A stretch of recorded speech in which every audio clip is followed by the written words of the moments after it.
বাগদাদের জমিনে একটা বিশাল বড় আলেম, বিজ্ঞ আলেম, বড় বড় পীর মাশায়েখদের মজলিস চলছে বাগদাদের জমিনে। হুজুর হযরত সাইয়্যিদুনা আবু বকর মুজাহিদ রাহমাতুল্লাহ আলাইহির মজলিসে হুজুর আল্লাহর কোরআন এবং হাদিসে তালিম দিচ্ছিলেন। হাজার হাজার মানুষেরা হুজুরের জবান থেকে আল্লাহর কোরআন এবং হাদিসের কথা শুনছেন।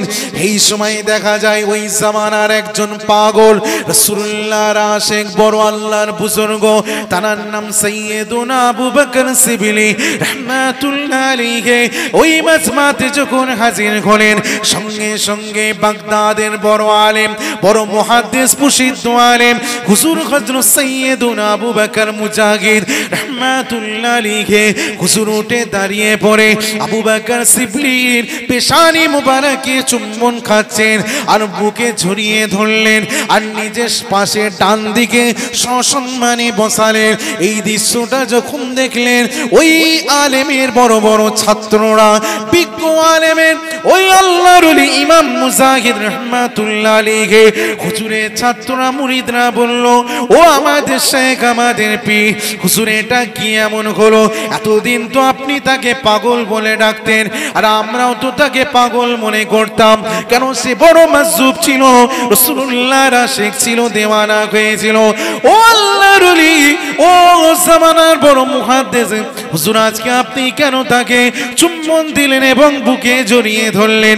সঙ্গে সঙ্গে ওই বড় বাগদাদের বড় আলেম, প্রসিদ্ধ ইমাম আবু বকর মুজাহিদ রাহমাতুল্লাহ আলাইহি বললেন, বাবারা আমি কি বলবো, গত রাত্রিতে আমি যখন দেখলাম স্বপ্নে যে আমার রাসূলুল্লাহকে আমি দেখছি, আমার রাসূলুল্লাহ দরবারে এই রাসূলুল্লাহর আশিক, বিজ্ঞ, বুজুর্গ আলেমে দিন রাসূলুল্লাহ দরবারে এই পাগল ইমাম সাইয়্যিদুনা আবু বকর সিবলি আমার রাসূলুল্লাহ দরবারে হাজির হলেন।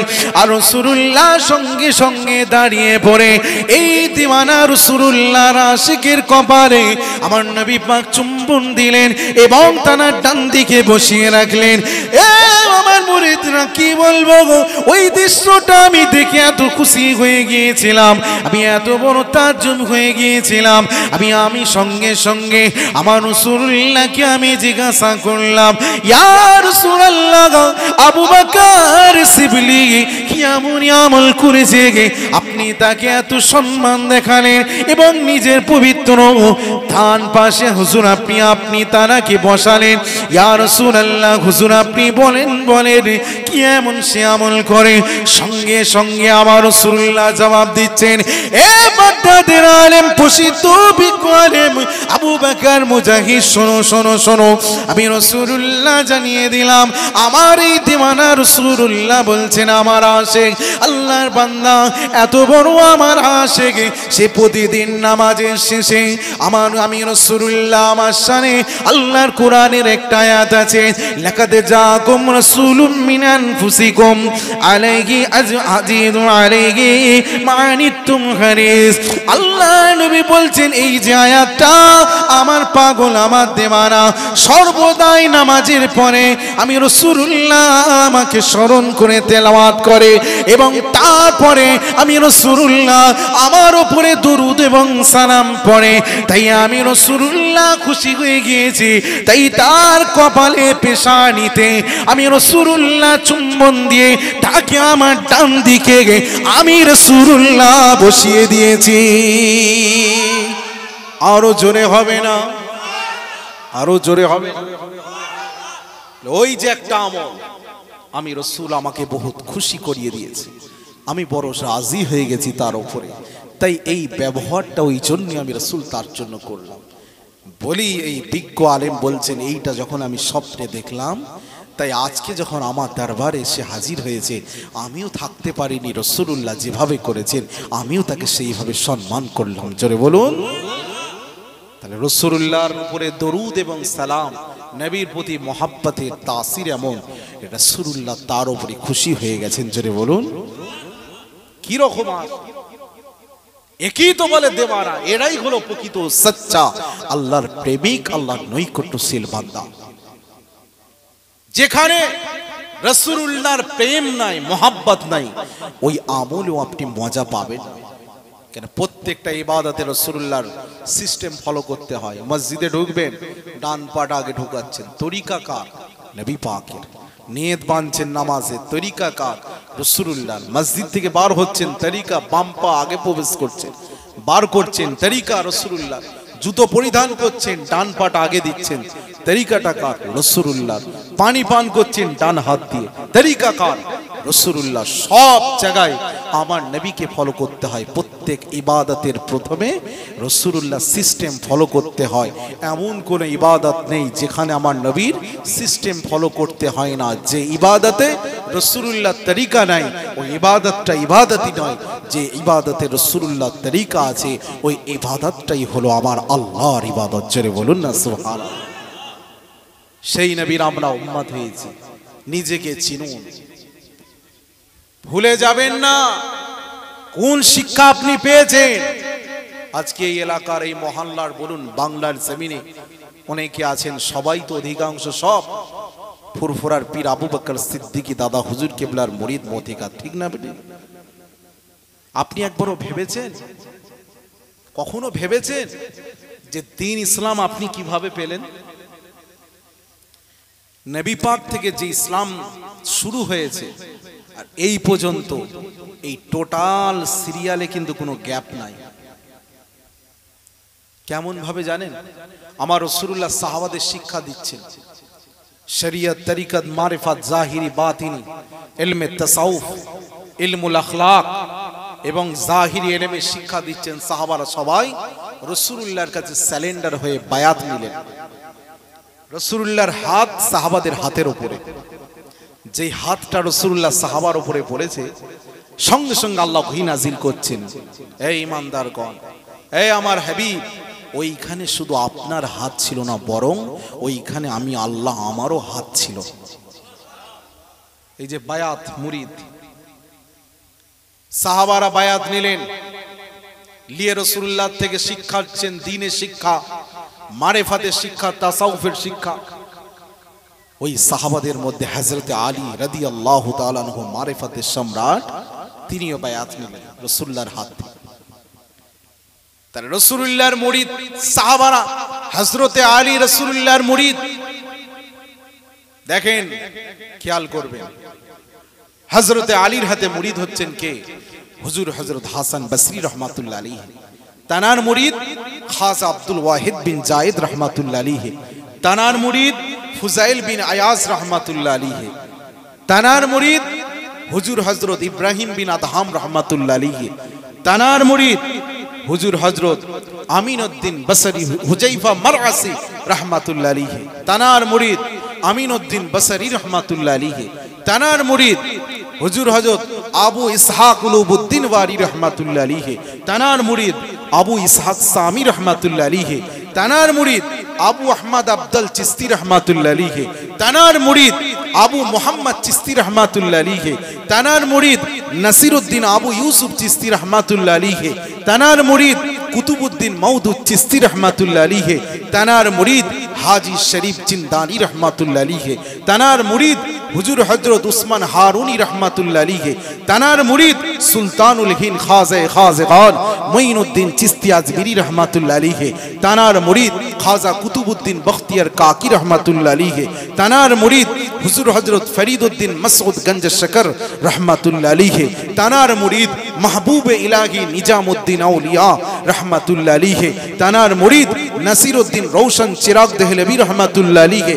তানার মুরিদ শেখ ফতহুল্লাহ রহমাতুল্লাহ আলাইহি। তানার মুরিদ সদরুদ্দিন তবিব দিলহা রহমাতুল্লাহ আলাইহি। তানার মুরিদ হুজুর হযরত দরবেশ মোহাম্মদ বিন কাসিম রহমাতুল্লাহ আলাইহি।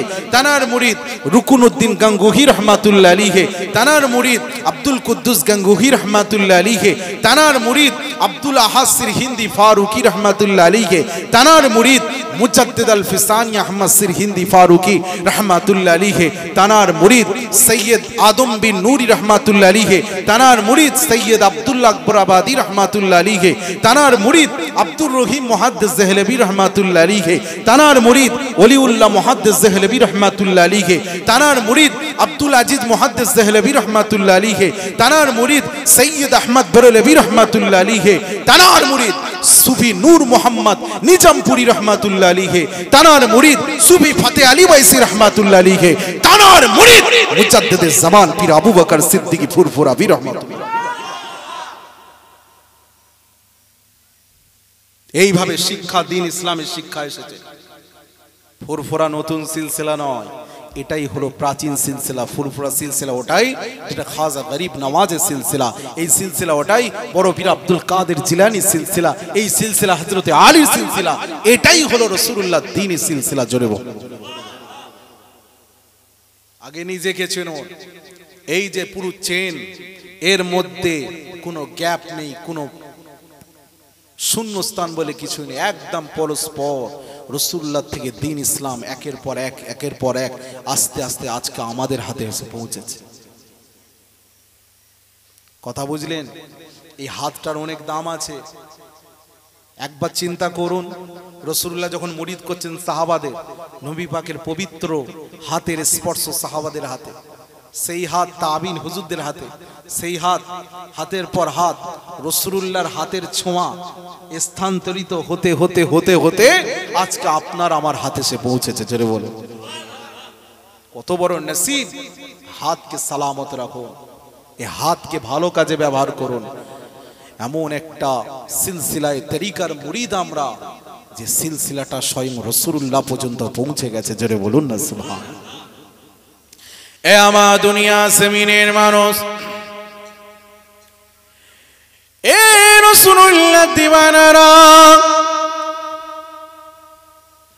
আমার নবী পাক সাল্লাল্লাহু আলাইহি ওয়াসাল্লাম, আমার রাসূলুল্লাহ তাই জানিয়ে দিলেন, আমার আল্লাহ হলো দেনেওয়ালা, আল্লাহ পাক দেন, আল্লাহ পাক দান করে, আর আমি রাসূলুল্লাহ সেইগুলোকে আমি তোমাদের কাছে আমি বন্টন করে দিই। আমার রাসূলুল্লাহ বন্টনকারী আর দেনেওয়ালা হলেন আমার আল্লাহ। তাই পৃথিবীর জমিনে যত সাহাবায়ে কেরাম, তাবিন, ওলিয়া উলিয়া, আমার রাসূলুল্লাহ দুনিয়া থেকে পর্দা নেওয়ার পরও রাসূলুল্লাহ দরবারে রওজায়ে আনোয়ারে গিয়ে আল্লাহ নবী দরবারে দোয়া চাইতেন, ইয়া রাসূলুল্লাহ আপনি দোয়া করুন, আল্লাহ যেন আমার এই পেরেশানিকে দূর করিয়ে দেয়। ইয়া রাসূলুল্লাহ আপনি দূর করুন, আল্লাহ যেন আমার দোয়াকে কবুল করে নেন। এই রকম ভাবে বিখ্যাত ওই জামানার একজন আল্লাহর ওলি সাইয়্যিদুনা আহমদ বিন মুহাম্মদ সালাবি রাহমাতুল্লাহ আলাইহি, তিনি রাসূলুল্লাহ দরবারে গিয়েছেন, মদিনাতুল মুনওয়ারায় গিয়ে ঝরঝর করে কাঁদছেন, আর রাসূলুল্লাহ দরবারে আরজি জানাচ্ছেন, ইয়া রাসূলুল্লাহ, ইয়া হাবিবাল্লাহ, হুজুর হুজুর আমি বড় পেরেশানি ভাবে অনেক কষ্ট করে, অনেক কষ্ট আমি সয়ে এই মদিনা জমিনে আমি পৌঁছেছি। ইয়া রাসূলুল্লাহ অনেক পাহাড়, নদ নদী, জঙ্গল অতিক্রম করে আপনার দরবারে হাজির হয়েছি। ইয়া রাসূলুল্লাহ আবার আমাকে সেইভাবে দুর্গম প্রস্থ অতিক্রম করে আমাকেও বাড়ির দিকে ফিরে চলে যেতে হবে। ইয়া রাসূলুল্লাহ আপনার কাছে দোয়া চাই, যদি আমি কোনো মুসিবতে পড়ি আপনার ওসিলা দিয়ে আল্লাহর কাছে দোয়া চাইব, ইয়া রাসূলুল্লাহ যেন আমি সঙ্গে সঙ্গে ওই মুসিবত থেকে, ওই বিপদ থেকে যেন উদ্ধার হয়ে যেতে পারি। এই বলে রাসূলুল্লাহ দরবারে বিখ্যাত আল্লাহর ওলি জামানার বড় আলেম রাসূলুল্লাহর বড় আশিক আল্লাহ নবীর দরবারে দোয়া চাইছেন আর কাঁদছেন। তারপরে চলে গেলেন সিদ্দিকে আকবর হুজুরের কবর মুবারকের সামনে দাঁড়িয়ে, তারপরে চলে গেলেন আমিরুল মুমিনিন ওমর ফারুক হুজুরের সম্মুখে। সবাইকে একই কথা বললেন, যদি বিপদে পড়ি আপনাদের স্মরণ করব, আপনাদের ওসিলায় আল্লাহর কাছে দোয়া চাইব, আল্লাহ যেন আমাকে বিপদ থেকে উদ্ধার করে দেয়। এই বলে রাসূলুল্লাহ দরবার ছেড়ে চলে গেলেন। বহু রাস্তা অতিক্রম করে চলে যাচ্ছেন, পাহাড়, নদ নদী, জঙ্গল সমস্ত অতিক্রম করে সফরে বেরিয়ে পড়েছেন, বাড়ির দিকে ফিরে যাচ্ছেন। একটা গভীর জঙ্গলে এসে দেখা যায় ওই গভীর জঙ্গলের মাঝখানে একটা বড় কুয়া, বিশাল বড় কূপ ছিল, বুঝতে না পেরে হঠাৎ দেখা গেল ওই কূপের মধ্যে পড়ে গিয়েছে। সেই সময় চাস্তের ওয়াক্ত ছিল, ওই চাস্তের ওয়াক্ত থেকে শুরু করে আসর পর্যন্ত কূপের পানিতে হাবুডুবু কাটছে, কিভাবে উদ্ধার হওয়া যায়। আসরের সময় মনে পড়ে গিয়েছে, আমি তো রাসূলুল্লাহ দরবারে গিয়ে বলেছিলাম, ইয়া রাসূলুল্লাহ যদি বিপদে পড়ি তাহলে আল্লাহকে বলবো আমার রাসূলুল্লাহর ওসিলায় আল্লাহ আপনি আমাকে উদ্ধার করে দিন। যখন এই কথাটা মনে পড়ে গেছেন, চিৎকার দিয়ে ডাকছেন, ওগো আল্লাহ আপনি আমাকে উদ্ধার করুন, ইয়া রাসূলুল্লাহ আমি এই কূপে পড়ে গিয়েছি, হুজুর দোয়া করুন আল্লাহ যেন আমাকে উদ্ধার করে। এই বলে আল্লাহর ওলি সাইয়্যিদুনা মুহাম্মদ বিন মুহাম্মদ সালাবি রাহমাতুল্লাহ আলাইহি হুজুর যখন এইভাবে দোয়া করছেন, দেখা গেল সঙ্গে সঙ্গে হুজুর বলছেন আমি বুঝতেই পারলাম না, কে যেন নিচে থেকে আমাকে ধরে মুহূর্তের মধ্যে কূপের ওপরে আমাকে উঠিয়ে দিল। আরো জোরে হবে না? সকাল থেকে একদম আসর পর্যন্ত হাবুডুবু খেয়েছেন। হঠাৎ মনে পড়ে গেছে, আমি তো রাসূলুল্লাহ দরবারে তো বলে এসেছিলাম আল্লাহ আমার রাসূলুল্লাহর ওসিলায় উদ্ধার করো। সঙ্গে সঙ্গে আমার নবী পাকের ওসিলায় দোয়া চেয়েছে, আল্লাহ কবুল করলেন আমাকে। কে যেন একটা গায়েবী ভাবে মাদত করলো, নিচে থেকে কে যেন ধরে আমাকে উপরে তুলে দিল। রাসূলুল্লাহর দোয়া এমন একটা দোয়া, সারা পৃথিবীর যত মারকাজ আছে ঈমানদার মুমিনদের সবথেকে বড় মারকাজ হলো মদিনাতুল মুনাওয়ারা। ওটা দোয়া কবুলের হওয়ার জায়গা। হাদিসে রাসূল বলছেন, একবার যে মদিনার জমিনে আসে, আমি রাসূলুল্লাহ বলে দিলাম, যেমন লোহা থেকে জং মরিচা ধুয়ে মুছে যেভাবে সাফ হয়ে যায়, যে একবার মদিনায় আসবে সে তামাম গুনাহ থেকে পাক পবিত্র হয়ে মদিনা থেকে বেরিয়ে চলে যাবে। রাসূলুল্লাহ হাদিসে বলছেন, শুধু তাই নয়, রাসূল বলছেন যে একবার আমার রওজা জিয়ারত করলো সে যেন সরাসরি আমার সঙ্গে ডাইরেক্ট সাক্ষাৎ করলো, আর যেই সাক্ষাৎটা করলো তার জন্য আমার ওয়াজিব হয়ে যায় কিয়ামতের ময়দানে তার হয়ে আল্লাহর কাছে সুপারিশ করা। জেরে বলুন, কত বড় মাকাম দেখছেন। টাকা খরচ করে বহু জায়গায় তো বেড়াতে যান না একবার হজের নিয়তে মক্কা মদিনা জিয়ারত। যদি হজের সামর্থ্য নাও থাকে, যদি উমরা করারও সামর্থ্য থাকে, একবার যান। ওখানে মানুষ শুধু জিয়ারতে হজ শুধু হয় না, প্রকৃত মানুষ হয়ে বাড়িতে ফিরে আসে। এমন একটা দরবার যেখানে গুনাহ হয় না, গুনার কথা খেয়াল হয় না। যারা কাবা শরীফে গেছেন সকলেই জানেন, জ্বলন্ত ওখানকার মুজিজা চালু রানিং কি, ওই কাবা শরীফ যখন তওয়াফ হয়, সারা বিশ্বের পৃথিবীর মানুষ নরনারী একসাথে তওয়াফ করছে। পৃথিবীর বিভিন্ন দেশ থেকে আল্লাহ সৃষ্টি কত সুন্দরী সুন্দরী নারীরা ওখানে তওয়াফ করছে। আপনার মনে এক সেকেন্ডের জন্য সেই নারীর প্রতি অন্য কোনো চিন্তা আসে না, এটাই বড় মুজিজা। সবাই দেওয়ানা তওয়াফ করছে, ভুলবশত গায়ে গাও লেগে যাচ্ছে, যে যার খেয়ালে আছে, কিন্তু একটা জাররা পরিমাণ অন্য খেয়াল চিন্তা মাথায় আসে না। আল্লাহর এত বড় রহমত এই খানায় কাবা বাইতুল্লাহ শরীফে আল্লাহ রেখেছেন। এটা জ্বলন্ত একদম মুজিজা, অলৌকিক বিষয়। এবার ওখান থেকে মদিনায় গেলেন, মদিনা শরীফে গিয়ে রাসূলুল্লাহ দরবার জিয়ারত করছেন, মসজিদে নববীতে নামাজ পড়ছেন। অনেকে অনুভব করছে আর কাঁদছে, কি ব্যাপার, রাসূলুল্লাহর মসজিদে নববী শরীফে নামাজ পড়ছে, ভাবছে কোন জায়গায় দাঁড়িয়ে নামাজ পড়িছে আমি এত বড় গুনাহগার, কোথায় আল্লাহ আমাকে নিয়ে এসেছে। যেখানে দাঁড়িয়ে রাসূলুল্লাহ সাহাবারা নামাজ পড়তেন ওই জায়গাকে আমার আল্লাহ আমাকেও দাঁড় করিয়ে দিয়েছেন। হয়তো এমন জায়গায় দাঁড়িয়েছি, হয়তো কোনো একদিন এখানে হুজুর হযরত আবু বকর সিদ্দিক রাদিয়াল্লাহু তাআলা দাঁড়িয়ে নামাজ পড়েছে। হয়তো এমন জায়গায় সাজদা দিচ্ছি, আমার কপাল ওই জায়গায় স্পর্শ হচ্ছে, হয়তো কোনো একদিন হযরতে আলীর কপালও ওই জায়গায় স্পর্শ হয়েছে। তাহলে সাহাবাদের জায়গায় আল্লাহ আপনাকে আমাকে পৌঁছে দিচ্ছে, সাহাবাদের গদিতে আল্লাহ আপনাকে বসিয়ে দিচ্ছে।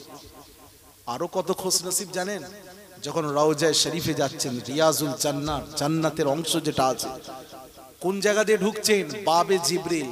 কোন দরওয়াজা? যেই দরওয়াজা দিয়ে জিবরাইল আলাইহিস সালাম ওহী নিয়ে রাসূলুল্লাহর দরবারে আসতেন, আপনি ওই দরওয়াজা দিয়ে ঢুকে রাসূলুল্লাহর কাছে যাচ্ছেন। আর কি চান? কত বড় নসিব!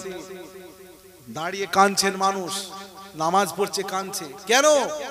বলে আমি গ্রামে নামাজ পড়তাম, আমার নামাজ আমার এলাকার মানুষ দেখতো, মুয়াজ্জিম দেখতো, ইমাম দেখতো, আর আমি এমন জায়গায় নামাজ পড়ছি, আমার নামাজটা রওজায়ে রাসূল থেকে আমার নবী আমার নামাজের দৃশ্য দেখছে। আরে আমার উম্মত কিভাবে নিয়ত বাঁধছে, কিভাবে রুকু করছে, কিভাবে সিজদা করছে, রওজা থেকে রাসূলুল্লাহ দেখছে। এর থেকে বড় খুশনসিব আর কি হতে পারে? রাসূলুল্লাহ রওজা শরীফে গেলেন, সালাম দিচ্ছেন সোনালী জালি মুবারক, যেখানে আর আল্লাহ নবীর চেহারা মুবারক ওই দিকেই আছে। প্রথমে আমার রাসূলুল্লাহ, তারপরে সিদ্দিক আকবর, তারপরে হযরত ওমর রাদিয়াল্লাহু আনহু ওখানে দাঁড়িয়ে আছেন। কয়েক হাতের মধ্যে আপনি রাসূলুল্লাহর কাছে এসেছেন। কোন নবী? কুল কায়নাতের নবী, যে নবীর কথা কত আলেম ওলামা হুজুরদের মুখ থেকে শুনেছেন, সেই রাসূলুল্লাহর সামনে আপনি দাঁড়িয়ে গেছেন। একটা মানুষ মুখে কাপড় দিয়ে আড়াল করে চলে যাচ্ছে, কেন করছেন? রাসূলুল্লাহ সম্মুখে আপনি মুখে কাপড় দিয়ে চলে যাচ্ছেন। বলছে এত বড় আমি গুনাহগার, লজ্জায় মুখটা রাসূলুল্লাহকে দেখাতে পাচ্ছি না। রাসূলুল্লাহ জিন্দা, ওয়াল্লাহি জিন্দা, তিনি হায়াতুন নবী। শুধু রাসূলুল্লাহ না, तमाम নবীরা কবরে জিন্দা এবং তারা নামাজ আদায় করে। ওখানে পরিষ্কার ভাবে কোরআনের আয়াত লেখা আছে, খবরদার আওয়াজ করবে না, চুপচাপ, সাউন্ড করা যাবে না গলার। লেখা আছে বিজ্ঞাপন। ওই বিজ্ঞাপনটা মানুষের নয়, আল্লাহর বিজ্ঞাপন। কি? আল্লাহ বলছেন, ইয়া আইয়ুহাল্লাযীনা আমানু লা তারফাউ আসওয়াতাকুম ফাওকা সাওতিন নবিয়্যি ওয়া লা তাজহারু লাহু বিল কওলি কাযহারি বা'দিকুম লিবা'দ আন তাহবাতা আমালুকুম ওয়া আনতুম লা তাশউরুন। এই আয়াতটা সোনালী জালির উপরে লেখা আছে, হে ঈমানদারগণ, তোমরা তোমাদের গলার আওয়াজকে বুলন্দ করো না, জোর করো না আমার নবীর সম্মুখে। তোমরা তদুরূপ বড় গলায় কথা বলো না, যেমন তোমরা নিজেদের মধ্যে যেমন পরস্পরে কথা বলো। খবরদার, আমার রাসূলুল্লাহর দরবারে আসবে, তোমাদের গলার আওয়াজ কম থাকবে, নবীর আওয়াজ জোরে থাকবে। যদি এর বিপরীত হয় কি হবে? আল্লাহ বলছেন, তোমরা জানবেই না, তোমাদের অজানা অবস্থায় তোমাদের আমলগুলোকে ধ্বংস করে দেওয়া হবে। ওই কোরআনের সূরা হুজরাতের এই আয়াতটা পুরো সোনালী জালি মুবারকের উপরে লেখা আছে। সবাই সাবধান, হুজুরের দরবারে আদব বজায় রাখছে। রাসূলকে আগে চেনো, কোন নবীর উম্মত, আগেই বলেছি। এমন একটা নবীর উম্মত হতে পেরেছি, আল্লাহর কাছে শুকরিয়া আদায় করে শেষ করতে পারবেন। এত বড় নবীর উম্মত। সাহাবাদের আকীদা, সমস্যায় পড়লে রাসূলুল্লাহ দরবারে গিয়ে দোয়া চাইতে। এ আমার রাসূলুল্লাহর উম্মতেরা, এ নবী পাকের দিওয়ানারা, আল্লাহ নবী সাহাবী, নওজওয়ান তরুণ সাহাবী, আল্লাহ নবী সাহাবী হযরত আব্দুল্লাহ রাদিয়াল্লাহু তাআলা আনহু, তার একটা পা প্যারালাইসিস হয়ে গিয়েছিল। দুনিয়ার तमाम চিকিৎসককে দেখালেন, ওই পাটার ভালো হলো না। কিছু সাহাবারা যুক্তি দিলেন, ও ভাই আব্দুল্লাহ যান যান, এত জায়গা তো ঘুরলেন, একবার যান না আমার রাসূলুল্লাহ দরবারে একবার যান। আল্লাহ নবীর দরবারে যাওয়ার জন্য পরামর্শ দিলেন। সঙ্গে সঙ্গে রাসূলুল্লাহ সাহাবী আল্লাহ নবীর দরবারে গিয়ে কাঁদছেন, ইয়া রাসূলুল্লাহ দোয়া করুন, আল্লাহ যেন আমার পাটা ভালো করে দেয়। ও রব্বুল আলামিন, আমার পা তো কিছুতেই ভালো হচ্ছে না, আমার একটা পা তো কাজ করছে না। আল্লাহ পাক, আপনার হাবিবের দরবারে এসেছি, আপনার হাবিবের উসিলায় আপনি আমার পাটা ভালো করে দেন। এই বলে রাসূলুল্লাহ সাহাবী কাঁদছেন, আল্লাহ নবীর দরবারে দোয়া চাইছে। দোয়া করতে করতে রাসূলুল্লাহ সাহাবী আর থাকতে পারেননি, জজবাই হালত এসে গেছে।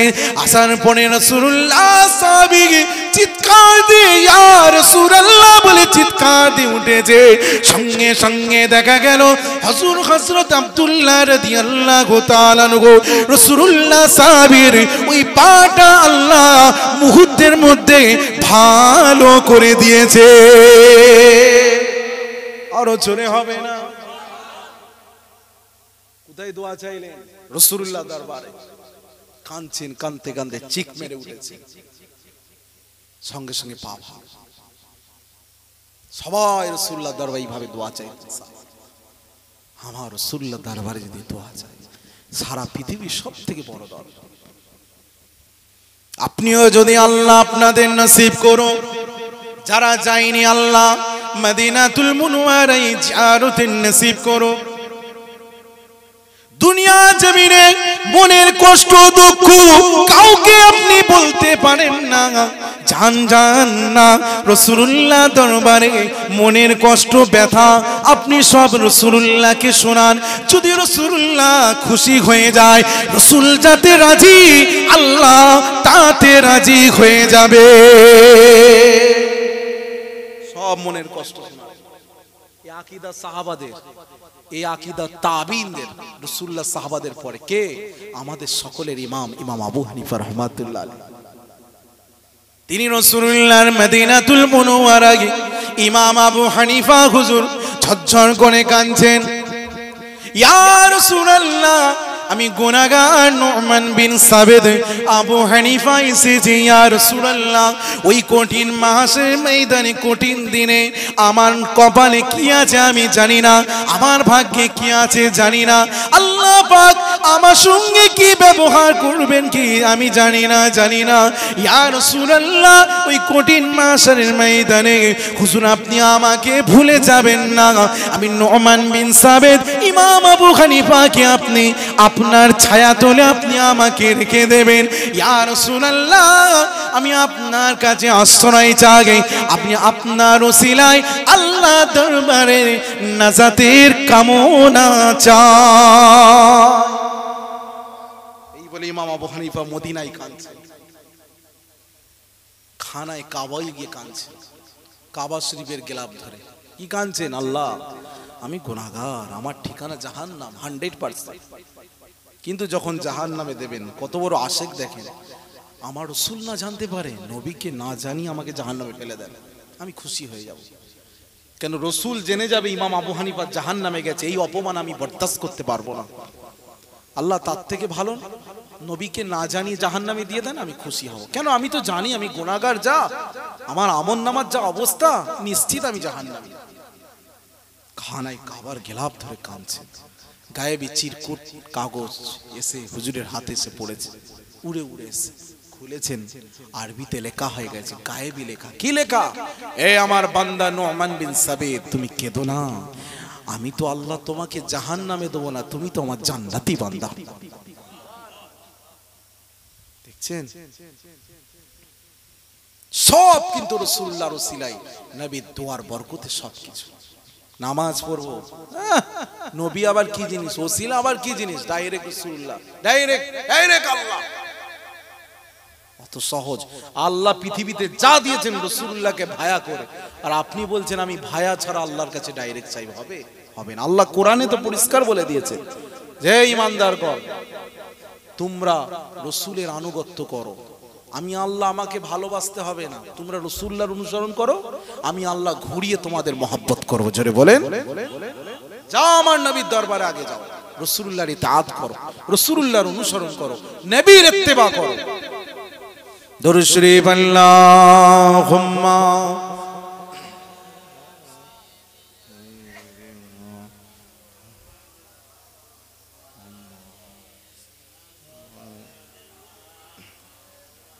नहीं है कोई दुनिया में हमारा या रसूल अल्लाह, हमारा या रसूल अल्लाह। नहीं है कोई दुनिया में हमारा या रसूल अल्लाह, हमारा या रसूल अल्लाह। खुदाए जब तुमसे फरमाए के बुलाओ अपनी उम्मत को, खुदा ने जब तुमसे फरमाए के बुलाओ अपनी उम्मत को, हमारी भी तरफ करना इशारा या रसूल अल्लाह, इशारा या रसूल अल्लाह। नहीं है कोई दुनिया में हमारा या रसूल अल्लाह, हमारा या रसूल अल्लाह।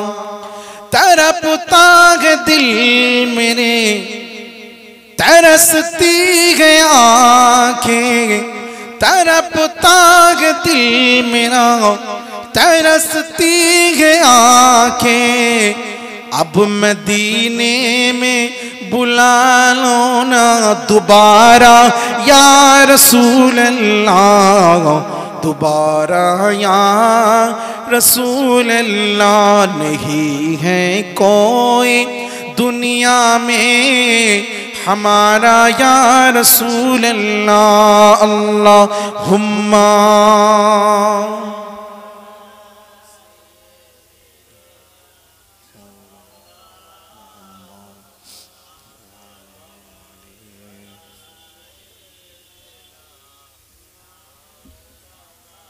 আমার রাসূলুল্লাহর আশিক ইমাম জালালউদ্দিন সিয়ুতি রহমাতুল্লাহ আলাইহি কিতাব লিখলেন সরহুস সুদূর। দেখেন আমার নবী পাক তিনি তার জিন্দেগিতে সাহাবায়ে কেরাম উম্মতকে শিক্ষা দিয়ে দিলেন, দুনিয়াটাকে তোমরা ছাড়ো আর চাও আখিরাতকে, সব ভুলে যাও, ইশক তৈরি করো। عن أبي بكرة رضي الله عنه أن رجلا قال يا رسول الله, হযরত আবু বকর সিদ্দিক বলছেন একজন ব্যক্তি রাসূলুল্লাহ দরবারে এসেছে। ইমাম আহমদ বিন হাম্বল তার মুসনাদে আহমদের মধ্যে হাদিসটা লিখছে। এসে জিজ্ঞাসা করছেন ইয়া রাসূলুল্লাহ আইয়ুন নাসি খায়র, মানুষের মধ্যে সবথেকে উত্তম মানুষ কে? সঙ্গে সঙ্গে আমার রাসূল জবাব দিচ্ছেন ক্বালা মান তাআলা উমরুহু ওয়া হাসুনা আমালুহু। ইয়া রাসূলুল্লাহ মানুষের মধ্যে উত্তম কে? রাসূল বলছেন যে দীর্ঘ হায়াত পেল এবং যার আমলটা ভালো হলো, সে তোমাদের মধ্যে উত্তম।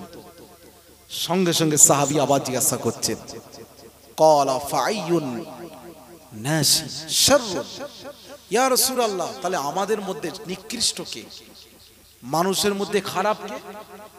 সঙ্গে সঙ্গে রাসূল জবাব দিচ্ছেন ক্বালা মান তাআলা উমরুহু ওয়া সাআ আমালুহু, মানুষের মধ্যে খারাপ সেই যে দীর্ঘ হায়াত পেল এবং যার আমলটা খারাপ হলো, সে হলো নিকৃষ্ট।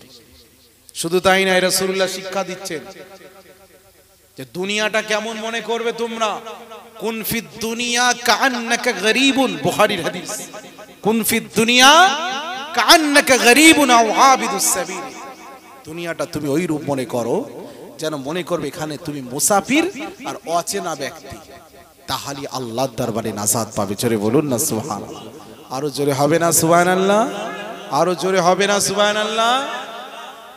তো সেই রাসূলুল্লাহর একজন আশিক দুনিয়া ত্যাগী ইমাম জালালউদ্দিন সিয়ুতি কিতাব লিখলেন সরহুস সুদূর। হুজুর একটা ওয়াকিয়া ধরলেন, মর্দে মুজাহিদের গল্প। তিনি তার কিতাবে লিখছেন রোম দেশে তিনজন মর্দে মুজাহিদ রাসূলুল্লাহর উম্মত থাকতো, তিন তরুণ ভাই, আপন ভাই। তাদের কাজ ছিল সারা রাত আল্লাহর ইবাদত করা আর সারা দিন আল্লাহর রাস্তায় জিহাদ করা। একদিন রোমানদের সঙ্গে জিহাদ হচ্ছে, তারা ছিল ঈসাই ধর্মের মানুষ, রোম সম্রাটের বাদশার সৈন্যদের সঙ্গে যারা খ্রিস্টান ঈসাই। এই যুদ্ধ করতে করতে তিন রাসূলুল্লাহর উম্মত মর্দে মুজাহিদ পরাজিত হয়ে গেল, তাদের হাতে পাকড়াও হয়ে গেল। পাকড়াও করে নিয়ে বাদশার দরবারে নিয়ে গেছে। বাদশার দরবারে নিয়ে গিয়েছে, বাদশা দেখি বলছে এক চান্সে তোমাদের ক্ষমা করে দেবো যদি একটা কথা মেনে নাও। কি তোমরা যে দিন ধর্ম পালন করো ইসলাম ছাড়ো আর খ্রিস্টান হয়ে যাও। তাহলে আমি বাদশা হয়ে বলে দিলাম তোমাদের সমস্ত শাস্তি মাফ। ইমাম জালালউদ্দিন সুয়ুতি হুজুর বলছেন সেই সময় তিন রাসূলুল্লাহর আশিক মর্দে মুজাহিদ চিৎকার দিয়ে বলল, আমরা নিজের জীবনটা শহীদ করে দিতে চাই কিন্তু আল্লাহ রাসূল ছাড়তে রাজি নাই। জেনে বলুন। বাদশা রেগে গেলেন, এই এখনো সময় আছে, বলছি যদি তোমরা দিন ইসলাম ছাড়ো খ্রিস্টান হও তাহলে তোমাদেরকে বড় বড় তিনটে রাজত্ব দেওয়া হবে আর আমাদের তিনজন সুন্দরী নারীদের সঙ্গে বিবাহ দেওয়া হবে। বলো ইসলাম ছাড়বে কিনা? তিন মর্দে মুজাহিদ বলছেন না, সারা দুনিয়া আমরা ছেড়ে দেবো, আরাম ছেড়ে দেবো, আয়েশ ছেড়ে দেবো, गुलाम आने मोहम्मद जान देने से नहीं डरते, सर कटा सकता है लेकिन सर झुका सकता नहीं। আমরা ঈমান ইসলাম ছাড়বো না। তাই এই বড় বড় তিনটে ডেকে উত্তপ্ত তেল গরম করো তো এদের জন্য। বিশাল বিশাল ডেকে তেল গরম করা হচ্ছে। যখন উত্তপ্ত তেল ফুটছে তিন রাসূলুল্লাহর উম্মতকে সেখানে হাজির করা হয়েছে। বলেই বলছে, বলো ইসলাম ছাড়বে? না। বলে যদি না ছাড়ো এক্ষুনি গরম তেলে ফেলে তোমাদের মেরে ফেলা হবে। বলে কোনো ব্যাপার নাই, আমরা শাহাদাত পালন করে নেব, শাহাদাতের পানি পান করে নেব, কিন্তু আল্লাহ আল্লাহ রাসূল আমরা ছাড়বো না। জোরে বলেন। ঈমানের পরীক্ষা দেখেন। বাদশা অর্ডার করলো, তিন ভাইয়ের মধ্যে বড় ভাইটাকে মুহূর্তের মধ্যে গরম উত্তপ্ত তেলে ফেলে দিল। সঙ্গে সঙ্গে আল্লাহ একবার চিৎকার দিয়ে উঠেছেন, লব্বাইকা ইয়া রাসূলুল্লাহ, শহীদ। দ্বিতীয় ভাইকে বলছেন, দ্বিতীয় ভাইকে বলো তোমাদের একটা ভাইকে তো মেরে ফেললাম, তোমরাও বলো কি করবে, চিন্তা ভাবনা করো। বলছে আমার একটা ভাই তো শহীদ হয়ে গেছে, আমরাও শহীদ হয়ে যাব, কোনো সন্দেহ নাই, তবু আমরা আল্লাহর কোরআন হাদিস দিন ইসলাম রাসূলকে ছাড়বো না। জোরে বলুন না সুবহানাল্লাহ। বাদশা বলল, এই আর একজনকে ফেলে দে, তাকেও ফেলে দিয়ে মেরে ফেলা। শেষে একটা ভাই, ছোট ভাই, সব থেকে সুন্দর দেখতে, তরুণ নওজওয়ান যুবক, ফুটফুটে, তাকেও যখন এরম ফেলতে যাবে হঠাৎ উজির এসে বলছে, হুজুর এই আমার বাদশা জাহাপনা, একে ফেলবেন না। কি করবে? একে আমার দায়িত্ব দিয়ে দেন, আমি একে সহজে ইসলাম ছাড়ি খ্রিস্টান বানিয়ে। তাই ঠিক বলছো? জি। উজির নিয়ে গেছে তার বাড়িতে, একটা ঘরের মধ্যে ঢুকিয়ে দরওয়াজা বন্ধ করে দিয়েছে। সারা দিন গেছে, সন্ধ্যা নেমে এসেছে। তখন উজির কি করছে, তার একমাত্র মেয়ে, ওই জামানার ওই যুগের সব থেকে ওই দেশের সুন্দরী মেয়ে, অপূর্ব, উজিরের একমাত্র মেয়ে, তাকে বলছে, যা তুই ইসলাম ধর্মের যুবকের ঘরে যা, তোর দিকে আকৃষ্ট করার জন্য তুই রং তামাশা কর, তোর প্রেমে পাগল হয়ে দেখবি ও ইসলাম ছেড়ে খ্রিস্টান হয়ে যাবে। বাপের কথা শুনে উজিরের মেয়ে চলে গেলেন। রুমের মধ্যে ঢুকে নিজের দিকে আকৃষ্ট করার জন্য কত আহ্বান করছে, রং তামাশা করছে, কিন্তু রাসূলুল্লাহর এই উম্মত মর্দে মুজাহিদ এক মনে সে তার নিজের কাজে ব্যস্ত, এই দিকে তাকায়। সারা রাত কেটে গেল, এক পলকও তার দিকে তাকালো না। সকাল হয়েছে, উজিরের মেয়ে এসে বলছে, এ আমার পিতা কার কাছে পাঠিয়েছে? কেন? ওই সময় উজিরের মেয়েটা ওই সময় বলছেন, এ আমার পিতা কি বলবো জানি না, ওই নওজওয়ান তরুণ কোন ধর্মের অনুসারী, কোন নবীকে নবী বলে মেনেছে জানি না। আমি যখন তার বাড়ির ঘরের রুমের মধ্যে প্রবেশ করলাম, আমার দিকে আকৃষ্ট করার জন্য আমি অনেক রং তামাশা, কতই না আমি আমার দিকে আহ্বান করার জন্য কতই আমি না অভিনয় করলাম। ওই আমার পিতা কি বলবো জানি না, সারা রাত আমার দিকে দেখা তো দূরের কথা, আমি দেখতে পেলাম ইসলাম ধর্মের যুবক রাসূলুল্লাহর উম্মত এক মনে সারা রাত নামাজে আল্লাহর ইবাদতে সারা রাত কাটিয়ে দিল।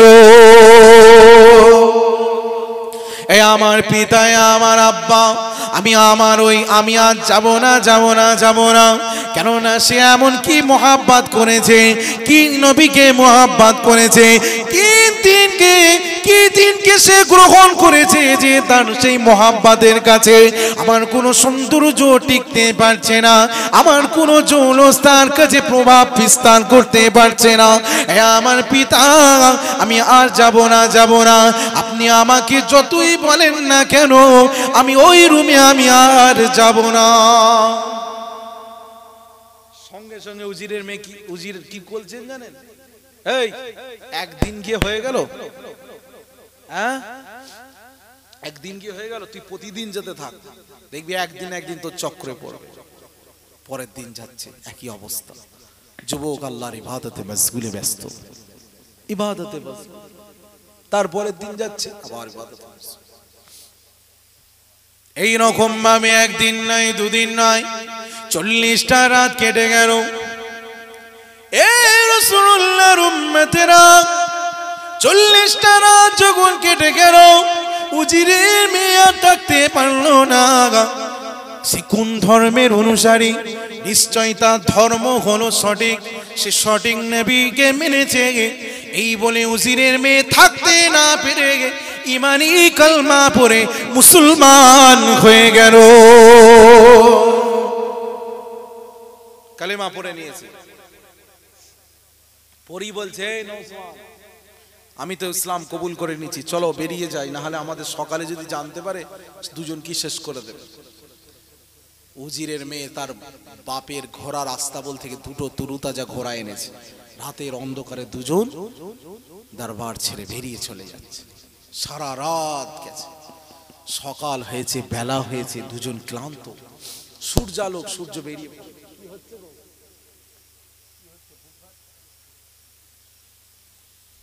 সারা রাত রাস্তা অতিক্রম করে যখন বেলাতে পৌঁছেছে, এত কষ্ট, লাস্টে একটা গাছে দেখছে রাস্তায় একটা বড় গাছ ছায়াতে দুজন একটু বিশ্রাম নিতে নিতে ঘুমিয়ে পড়েছে। হঠাৎ তাদের কানে আওয়াজ, কি আওয়াজ? ঘোড়ার পায়ের খুরের শব্দ। মনে হচ্ছে দূর থেকে একটা বিশাল কাফেলা তাদের দিকে আসছে। ঘুম ভেঙে গেল, পালাতেও পারেনি, ভয় খেয়ে গেছে। বাচ্চা সৈন্য পাঠালো নাকি আমাদের ধরার জন্য। দেখছে যত কাফেলা কাছাকাছি আসছে তত তাদের শরীর থেকে নূর চমকাচ্ছে। সাদা পোশাক, সাদা ঘোড়া, নূর চমকাচ্ছে। এরকম একটা কাফেলা তাদের দিকে আসছে। যেই কাছাকাছি এসেছে, এই নওজোয়ান তরুণেরা চিনতে বাকি রইল না। কেন? সে দেখছে যে ওই কাফেলার সামনে যে দুজন সাওয়ারি আছে অন্য কেউ নয়, তার পূর্বে যে দুটো ভাইকে গরম তেলে ফেলে শহীদ করে দেওয়া হয়েছে, সেই তার দুই ভাই আল্লাহর অসংখ্য ফেরেশতাদের নিয়ে হাজির হয়ে গেছে। জোরে বলুন, রুহানি ভাবে হাজির। যেই এসেছে তখন এই নওজোয়ান তরুণ বলছেন, ভাইজান আপনাদের দেখলাম শহীদ হয়ে গেলেন, আর আপনার এখানে হাজির রুহানি ভাবে। সঙ্গে সঙ্গে বলছে, আমার ছোট ভাই, তোমরা তো দেখলে আমাদের তো গরম তেলে ফেলে শহীদ করলো, কিন্তু যখন আমরা উত্তপ্ত তেলে পড়লাম, তেলে পড়ার সাথে সাথে কোনো কষ্ট অনুভব করিনি। যখন ওই তেলে আমরা পড়লাম, দেখতে পেলাম আমরা আল্লাহ জান্নাতে গিয়ে পড়ে গিয়েছি। আল্লাহ আমাদের অনেক শান মারতাবা দিয়েছে। আমরাও তোমাদের ওসিয়ত করছি, দিন ইসলামের উপরে পাক্কা সচ্চা ভাবে মজবুতি ভাবে ধরে রাখো, দৃঢ় থাকো। আল্লাহ আমাদের নাই তোমাদেরও দরজা দেবে। জোরে বলুন। এই বলে তার ওই নওজোয়ান তরুণ দুই ভাই আল্লাহর অসংখ্য ফেরেশতাদের নিয়ে রুহানি ভাবে এই ছোট ভাইয়ের সঙ্গে তার ওই ইমানদার উজিরের মেয়ের বিবাহ দিয়ে দিলেন। জোরে বলুন। কে লিখছেন? ইমাম জালালউদ্দিন সুয়ুতি তানার কিতাব সরহু সুদুরে হুজুরে এই ওয়াকিয়াটা তুলে ধরলেন যে মর্দে মুজাহিদের কথা। দ্বীনের জন্য তারা রক্ত দিয়েছে, কুরবানি দিয়েছে। বদর, খন্দক, উহুদ আর সাক্ষী আছে ইসলামের জন্য কুরবানি করে বলে।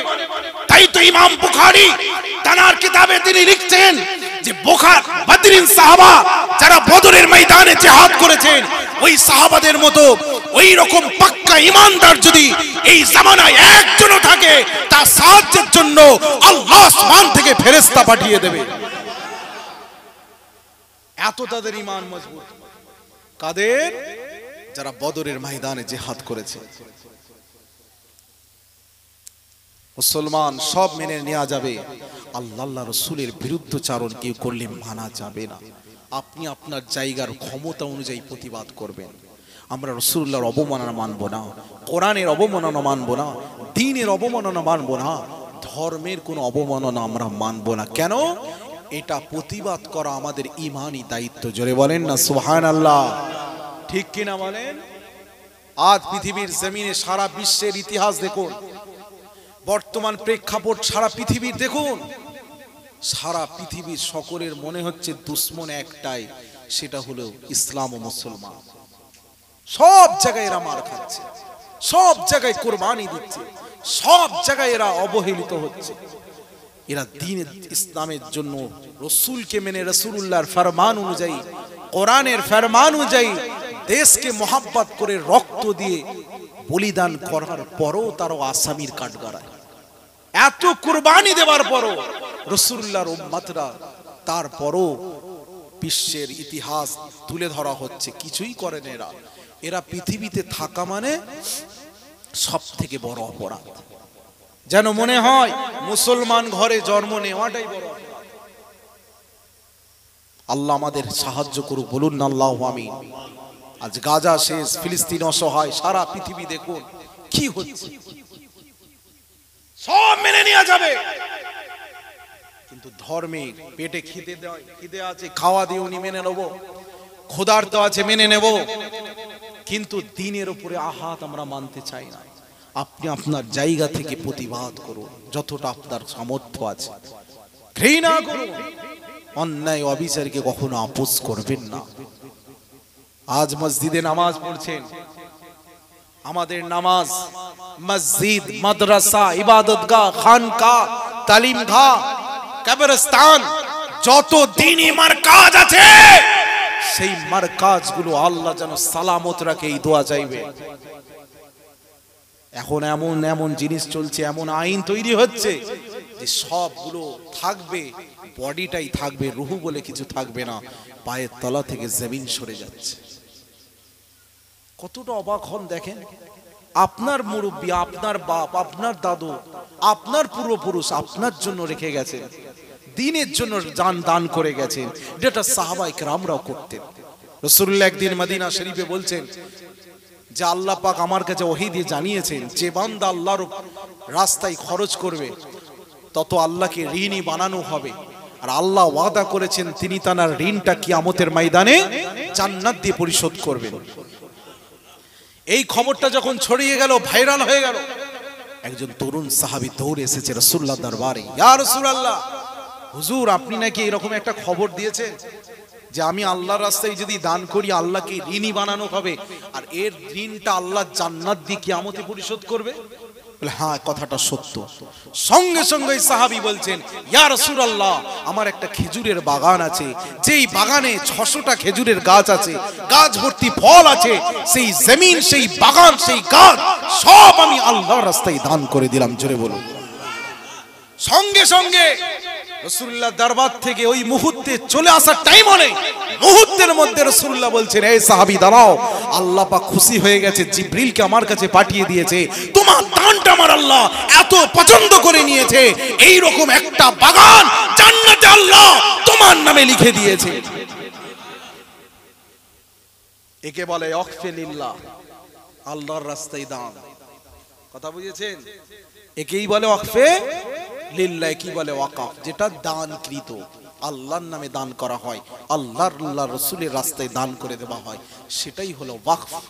সেটা আপনার ভালো, আপনার দ্বীনের জন্য, আপনার ধর্মের জন্য, ব্যবহারের জন্য, আপনার বিপদে ওর থেকে আপনি উপকার লাভের জন্য। এটাই আপনার বাপ দাদু 14 পুরুষ তামাম মুরব্বীরা এইভাবে রেখে গেছেন। এখন এটাই যদি ছিনিয়ে নেয় তাহলে আপনার কোনো অস্তিত্ব আছে? মসজিদে নামাজ পড়ছেন, কোনো অসুবিধা নেই, তোমরা নামাজ পড়ো। মাদ্রাসায় তোমরা পড়াও, কোনো সমস্যা নেই। খানকায় তালিম দাও, কোনো সমস্যা নেই, সব করো। কিন্তু শুধু তলা থেকে আমি জায়গাটা কেড়ে নিচ্ছি, যখন আপনার ছিনিয়ে নিল আর ওই জিনিস দাঁড়াবে, অটোমেটিক পড়ে যাবে। এটা আপনার ইমানই দায়িত্ব, বুঝবেন ভালো করে। আপনার যেটুকু ক্ষমতা সামর্থ্য অনুযায়ী আপনি প্রতিবাদ জানাবেন। আল্লাহর দরবারে তো আল্লাহ বলবেন, আমার বান্দা ন্যায়ের জন্য অন্যায়ের বিরুদ্ধে আওয়াজ তুলেছে। হযরত ইউসা বিন নূন আলাইহিস সালাম একজন নবী ছিলেন। 1 লক্ষ তার উম্মত, 40,000 নেককার, 60,000 ঈমানদার। 40,000 অন্যায় করলো, আল্লাহ গজব দিয়ে 1 লাখকে শেষ করে দিলেন। আল্লাহ নবী বলছেন, ও আল্লাহ, আমার তো মুত্তাকিন মুমিন উম্মতরা, তাদের কি দোষ? তখন আল্লাহ বলছেন, ওরা তো এদের অন্যায় কাজকে বাধা দেয়নি, প্রতিবাদ করেনি, তাই আমি আল্লাহ আমার গজব দিয়ে সব শেষ করে দিয়েছি। দুরূদ শরীফ, আল্লাহুম্মা সাল্লি আলা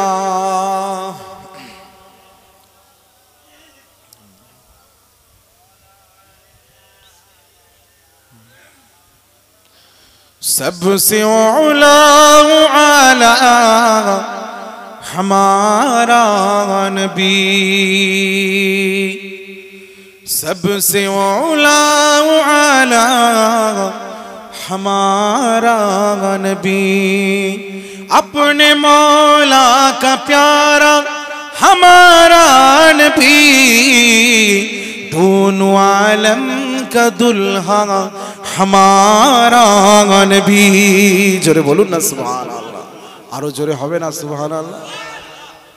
बुझ गई जिसके आगे, बुझ गई जिसके आगे सभी मसाले, सम्माओ लेकर आया हमारा नबी, सबसे औला वाला हमारा नबी, अपने मौला का प्यारा हमारा नबी, दोनों आलम का दुल्हा हमारा नबी।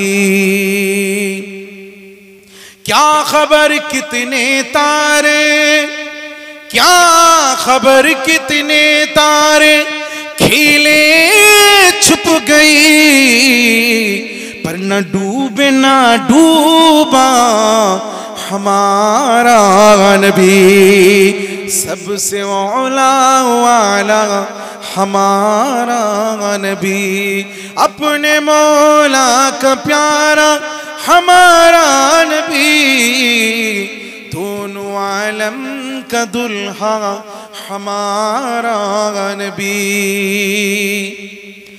खल्क से औलिया, औलिया से रसूल, और रसूलों से आला हमारा नबी, सबसे औला आला हमारा नबी, अपने मौला का प्यारा हमारा नबी, जिसकी दो बूंद है, जिसकी दो बूंद है कौसरो सलसबील, है यो रहमत का दरिया हमारा नबी। जोरे होवे ना सुभान अल्लाह। जिसकी दो बूंद है कौसरो सलसबील, है यो रहमत का दरिया हमारा नबी, अपने मौला का प्यारा हमारा नबी।